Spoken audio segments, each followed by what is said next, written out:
Carole King's new memoir, Natural Woman, is a candid and deeply personal story. She's here in Studio 57.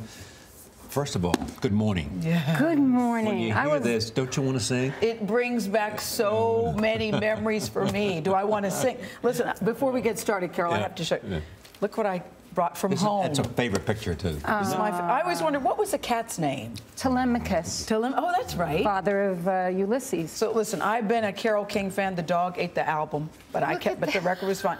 I've been a fan of yours for a very, very, very long time. So you're right, Charlie. Want to sing every time I see you. I was just watching you while they were running that. You know, I feel the earth, and we knew the words. Carole, did you know? We knew the words. And you know, there's this. I think the image of the Carole King legendary demos.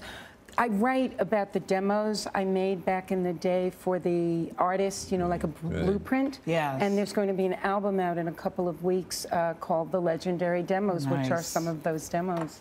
What do you want us to know about Carole King? Oh my gosh, well, there's about 400 pages of what I wanted you to know, and actually some things that I maybe was not sure I wanted you to know, but I decided to write about them. There's a part of my life, my third husband, Rick Evers, abused me. Yeah. And I stayed with him, and those two sentences together is a crazy dynamic. No, you even said, I'm embarrassed to tell you this, because the abuse started early in the relationship. You married him even after the abuse. Yes, I did. But Hope you said sprang eternal. But yeah, keep hope alive. But in that respect, you said it changed your judgment about abused women, because what did you think before about them, and what did you think after? Well, it was, you know, if anybody ever did that to me, I'd never stay with somebody who did that. But, you know, this is in the book, but the reason I wrote about it and the reason I decided to include that story is because there are women out there, and some men, who are experiencing this, who think, oh, they're so ashamed, they feel guilty, they feel like it's their fault, they feel like they don't deserve to be safe, they don't know what they think. And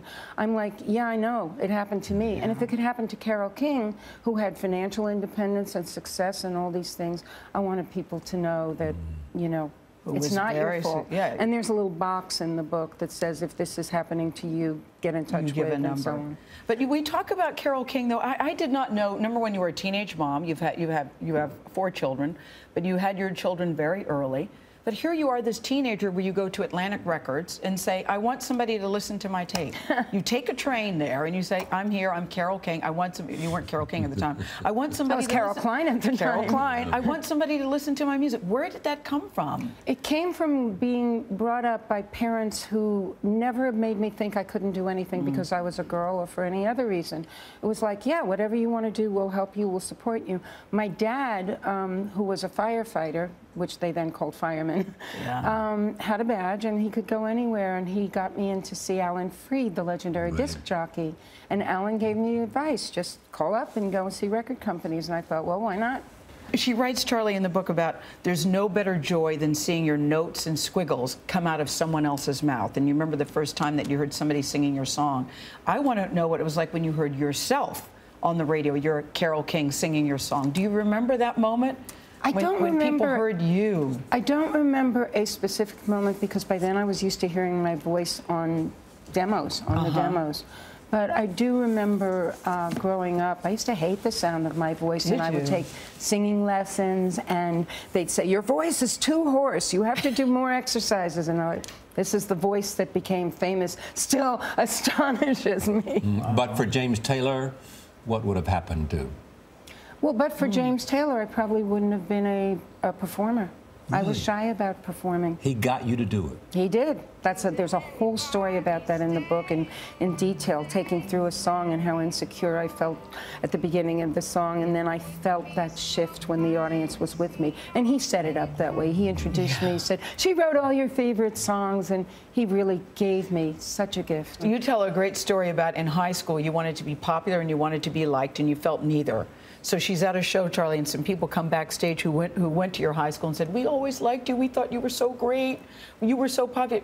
Wasn't that a sweet moment for you? It was very sweet. And they also said, we thought you were so pretty. And I never thought of myself as pretty. And, you know, I say this in the book. I say, you know, if only when we were young, you know, we feel like we're this not able to measure up, if we could tell ourselves, you know, be yourself, you're beautiful, you're smart, you're funny, you're everything you aspire to be, you're already there. What's the most requested? What do they most want you to sing when you are with an audience?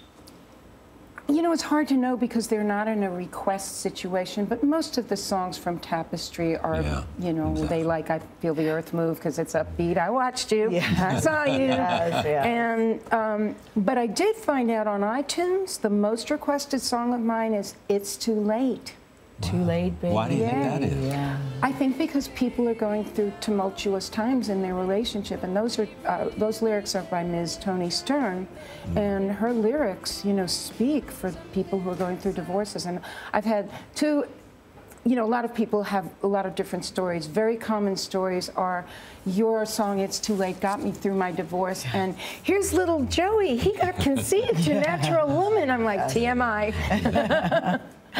Thank you, Carole. Really, really, truly an honor to see you. And likewise, I have great respect for both of you. Thank you. Thank you. Carole King's The Book is A Natural Woman is now available in bookstores and online.